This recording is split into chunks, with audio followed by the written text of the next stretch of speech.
तो मैं अमन भैया को लाइव लेने जा रहा हूँ। हेलो भैया, कैसे हैं? हाय हाय हाय सौरभ, और कैसे हो? हमारे साथ अमन भैया लाइव हो चुके हैं। तो अमन भैया के बारे में मैं बता दूं कि अमन भैया प्रयागराज से हैं और प्रयागराज में इनका जन्म हुआ है और पिछले 3 साल से मुंबई में रह रहे हैं। और वहां पे काफी सारे अच्छे प्रोजेक्ट्स में काम किया है इन्होंने। अभी रिसेंटली इनकी एक वेब सीरीज आई थी, ममफोर्टगंज की बिन्नी। तो उसमें शंकर भैया का कैरेक्टर भैया ने प्ले किया है, जिन्होंने आपने देखा हो। और लास्ट ईयर ही उन्होंने एक बहुत बड़ी अचीवमेंट हासिल की है। बिग बॉस सीजन 12 जो था, उसमें सलमान खान जी के साथ होर्डिंग पे दिखे थे भैया। और इसके अलावा अमिताभ बच्चन जी के साथ इवेंट कर चुके हैं और बहुत सारी वेब सीरीज, टीवी सीरियल्स में हर जगह भैया ने काम किया है और काफी अच्छा एक्सपीरियंस है। तो आज इनकी जर्नी के बारे में जानेंगे और बॉलीवुड में इनका एक्सपीरियंस कैसा है, इनकी जर्नी कैसी है, सारी चीज जानने का प्रयास करेंगे। तो अमन जेटली भैया, आपका बहुत बहुत स्वागत है हमारे प्रयागराज ऑफिशियल पेज पे। Thank you so much Prayagraj official, thank you Saurabh. और थैंक्स अ लॉट, तुमने इस तरह से अचीवमेंट्स को मेरी बताया और बहुत ही मैं अच्छा लग रहा है प्रयागराज। थोड़ा एक्सपीरियंस कम है, इसलिए थोड़ा कोशिश कर रहा हूँ। नहीं नहीं नहीं यार, बहुत बहुत अच्छा लगा। और सबसे पहले मुझे बहुत अच्छा लग रहा है, तुम्हें कॉन्ग्रेचुलेशंस। तुम प्रयागराज के पेज को इस तरह से एकदम आगे ले जा रहे हो। प्रयागराज ऑफिशियल काफी फेमस पेज है, मैंने सुना है। और इतने सारे फॉलोअर्स है, मोर देन 17,000 फॉलोअर्स हैं इसमें। तो बहुत ही अच्छा बस लगता है। और प्रयागराज की बात है, वहां से मैं जन्मा हूँ, पैदा हुआ हूँ। तो प्रयागराज के लोगों के साथ, प्रयागराज लोगों के साथ जो कुछ भी मेरी एक्सपीरियंस है, लर्निंग है, वो शेयर करने का मुझे बहुत ही ज्यादा मतलब मन करता है कि यार कुछ भी, जो भी चीज दिया है अपने एक शहर को, अपने मैं दूं जी जी और जी। बताऊं। तो पहला सवाल भैया मैं आपसे पूछना चाहूंगा कि आपकी अब तक की जर्नी कैसी थी, प्रयागराज से बनारस और फिर मुंबई। और आपने बीएचयू से फाइन आर्ट्स आपने किया था और उसके साथ हाँ, आपने एक्टिंग शुरू कर दी। तो ये चीज आपके मन में कैसे आई, आपके माइंड में? क्वेश्चन बहुत अच्छा है। एक्चुअली सौरभ, क्या था कि फाइन आर्ट्स जहां तक है, मेरे घर में मेरे फादर प्रयागराज के काफी फेमस रिनाउंड आर्टिस्ट हैं, प्रोफेसर अजय जेटली जी। मेरे फादर जी जी जी। आर्टिस्ट रहे हैं, मेरे चाचा, मेरे दादा, सब लोग पेंटिंग आर्टिस्ट रहे हैं। तो बचपन से ही कलर और हाँ, ब्रशेस मैं के भी साथ कर खेलने का मौका मिला मुझे बचपन से ही। तो एक मन में था, क्योंकि कि मुझे फाइन आर्ट्स ही करना है। क्योंकि जब आप रंग ब्रशेस के साथ जब आप खेल रहे हैं अपने घर पे, तो एक जी हो जी जाता जी। है उस इन्वायरमेंट में कि यार मुझे यही करना है। तो 12th के बाद मैंने, 12th बॉयज हाई स्कूल तक मैंने 12th किया। फिर उसके बाद मैंने बीएचयू एंट्रेंस की तैयारी करी और मैंने क्रैक किया बीएचयू। फिर बीएचयू मिला मुझे।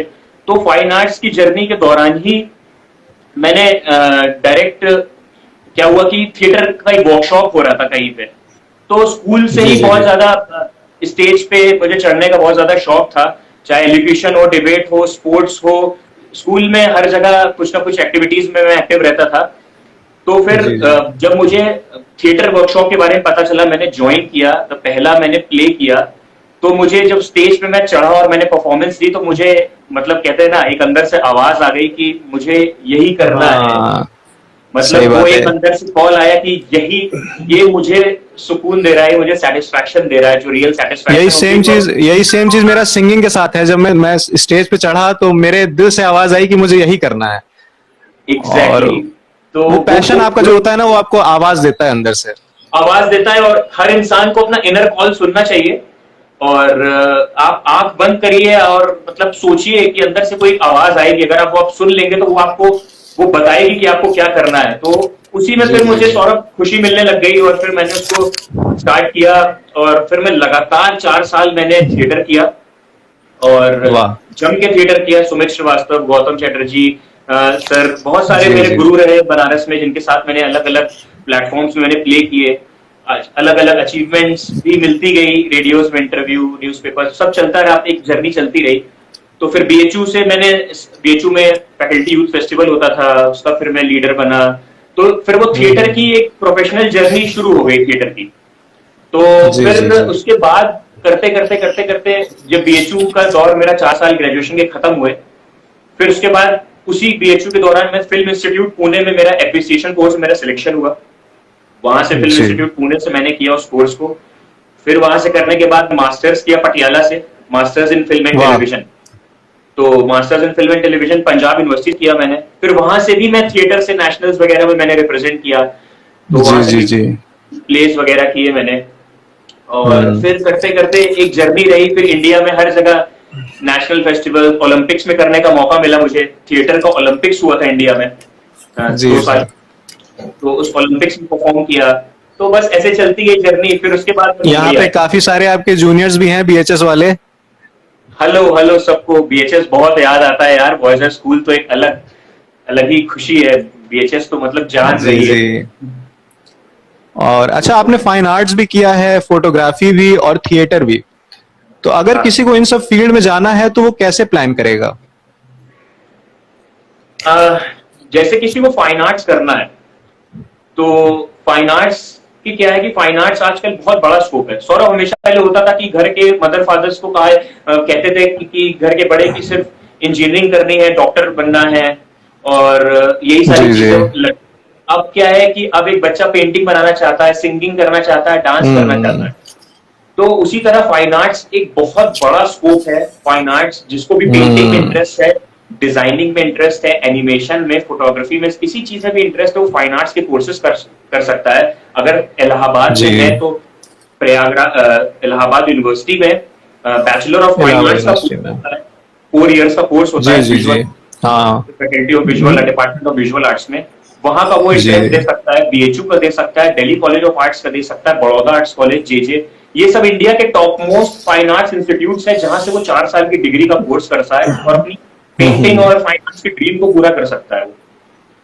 अच्छा, मेरा एक और क्वेश्चन है आपसे। एक क्वेश्चन, मेरा पर्सनल क्वेश्चन ये है कि मेरे कई सारे फ्रेंड्स हैं जो थिएटर हाँ में हैं। तो हाँ उन्होंने मुझसे कई बार सवाल किया है कि अगर मुझे एनएसडी में एडमिशन लेना है तो उसके लिए क्या मेरे पास कितने सर्टिफिकेट होने चाहिए, क्या क्राइटेरिया है उसके लिए?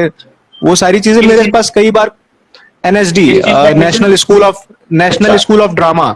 जी। अच्छा अच्छा अच्छा अच्छा। उसका बड़ा तो वो रहता है। जी। National national school of drama India का अ, अकेला एक इंस्टीट्यूट है जो कि थिएटर के लिए बेस्ट माना जाता है, जहां से नसीरुद्दीन शाह साहब, ओमपुरी साहब, सारे लोग, बड़े बड़े लोग, नवाजुद्दीन, जितने अच्छे क्या बड़े बात है। एक्टर्स हैं, वो मनोज बाजपेयी हो गए। मनोज बाजपेयी तो खैर नहीं कर पाए थे, इरफान खान, सारे लोग वहां से निकले हैं। तो जी जी वहां जी। का प्रोसेस जो है काफी, मतलब कोई भी उसको, सीट्स वहां कम होती है, 25 सीट्स होती है, बट ऐसा नहीं है कि आप ज्वाइन नहीं कर सकते।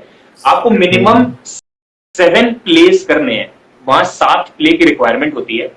अच्छा। 7, तो हम्म। 7 फुल लेंथ प्लेस के सर्टिफिकेट्स होने चाहिए आपके पास, हम्म। और वो कंपलसरी होता है। तो 7 प्लेस के अगर आपके पास ब्रोशर है, कैटलॉग है, फोटो है, या कुछ भी जी जी प्रूफ है, जी। और 3 लेटर्स चाहिए होते हैं कि कोई भी डायरेक्टर के 3 लेटर्स अगर आपको मिल गए, तो आप हम्म। वहां पे एंट्रेंस से बैठ सकते हो। तो उसका एक इंटरव्यू सेशन होता है, फिर हम्म। वर्कशॉप सेशन होता है 7 डेज का, 10 डेज का। अच्छा। तो उस हम्म। दोनों सेशंस को अगर आप अटेंड करोगे, वो अगर आप उसमें आप क्वालिफाई कर लोगे, तो आपका सिलेक्शन होता है। सिलेक्शन थोड़ा टफ होता है, किसी का 2 साल में होता है, किसी का 3 साल में होता है। मनोज बाजपेयी ने 4 साल लगातार दिया, फिर भी नहीं हुआ। वाओ। और और और तो वहां पे होता है एडमिशन। और अगर आपको थिएटर करना है, मतलब जी जी थिएटर सीखना है, एक्टिंग की जी। बारीकियां थिएटर से सीखनी है, तो एनएसडी है। और अगर आपका पहले से आपका माइंड बना हुआ है कि मुझे फिल्मों में एक्टिंग करनी है या टीवी में एक्टिंग करनी है, तो फिल्म इंस्टीट्यूट पुणे आप जाइए, FTII। आ, जी आप एनएसडी से करके भी आप जा सकते हैं बॉलीवुड। बट अगर एनएसडी से करने के बाद क्या होगा कि एनएसडी से करने के बाद आपको FTI में भी जाना पड़ेगा, क्योंकि कैमरा एक्टिंग और स्टेज एक्टिंग दोनों जमीन आसमान का अंतर है हम्म। दोनों में। सही ठीक बात है, है। हम्म। क्योंकि नसीरुद्दीन शाह, मुंपुरी साहब हो गए, ये सब जो थे हैं, इन लोग ने FTI किया है। ठीक जी है, तो FTI इन लोग ने क्रैक किया है। तो FTI करने के बाद इन लोग ने मुंबई, ये लोग आए। जी। तो ये सारे इंस्टीट्यूट आप निकाल सकते हैं। FTI का भी इंट्रेंस होता है, 11 सीटें होती हैं वहां पे, 12 सीटें होती हैं ऑल इंडिया। तो हम्म। वो भी आप क्रैक कर सकते हैं, वो भी हर साल आता है अप्रैल में फॉर्म उसका। जी। आपका अगला क्वेश्चन ये है कि मुंबई जैसे शहर में कितना टफ है अपने आप को सेटल करना? इतना स्ट्रगल है वहां कि हर कोई सरवाइव नहीं कर सकता, और आपने कैसे 3 साल में चीजों को हैंडल किया? सबसे पहले तो आपका एक विजन क्लियर होना चाहिए कि आपको मुंबई क्यों आना है सौरभ, ठीक है। जी आपको पता होना चाहिए कि आप एक स्क्रिप्ट राइटर बनने आ रहे हैं, आप सिंगर बनने आ रहे हैं, या आप जी जी जी एक्टर बनने आ रहे हैं, क्या करने आ रहे हैं मुंबई। और क्योंकि हम लोग आर्टिस्ट फील्ड से हैं तो हम लोग उसी की चीज की बात करेंगे। तो आपको मन में ठान लेना चाहिए कि अगर आपको इस इंडस्ट्री में आना है तो सबसे पहले जी आप आंख बंद करके 100 बार चीजों को रिपीट करिए, पूछिए। अगर आपका दिल दिमाग आत्मा सब कह रहा है कि नहीं, मुझे मुंबई में ही अपने करियर को बनाना है और वहीं पे मेरे टैलेंट की, मेरे प्लेटफॉर्म की पहचान होगी, तो आप स्विच कर जाइए, आप सोचिए मत।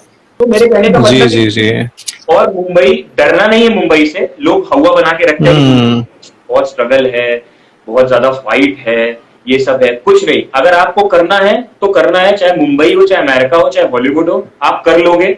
बट हाँ, जी जी जब भी आप आओ, आप प्रोफेशनली सीख कर आओ, आप क्राफ्ट को जी गेन करके आओ।